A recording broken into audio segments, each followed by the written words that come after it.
अस्सलामु अलैकुम वरहमतुल्लाहि वबरकातुहू। सद्दाम हुसैन का नाम आपने सुना होगा। सद्दाम हुसैन एक दफ़ा शिकार करते करते किसी बस्ती में पहुंच गए। एक दरवाज़ा खटखटाया, दरवाज़ा खुला तो वो आदमी सद्दाम हुसैन को पहचान गया। वो सद्दाम हुसैन के हाथ का बोसा लेने लगा। ये बात फ़ौरन फिलफौर पूरी बस्ती में फैल गई कि हमारे बस्ती में सद्दाम हुसैन आया है। तमाम लोग जमा हो गए तो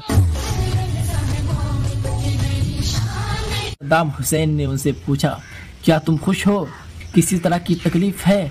तो वो आदमी कहता है नहीं। तो सद्दाम हुसैन कहता है कि जब तक मैं ज़िंदा हूँ सुकून के साथ रह लो, और यकीन मानो जब मैं मर गया तो कभी तुझे सुकून नहीं मिलेगी। और तारीख गवाह है कि जब अरब वालों ने सद्दाम हुसैन को फंसाकर अमेरिका के हवाले किया, सद्दाम हुसैन को सूली दी गई, उसके बाद तक आज पूरी दुनिया के अंदर मुसलमान परेशान है। मुसलमानों पर जुल्म सितम किया जा रहा है। आज फ़लस्तीनियों पर जुल्म सितम किया जा रहा है। अरब के अंदर साजिशें चल रही है। हमारे हिंदुस्तान के अंदर न जाने कितने मसाइब किए जा रहे हैं। कभी इमाम को मारा जा रहा है, कभी मस्जिद को शहीद किया जा रहा है।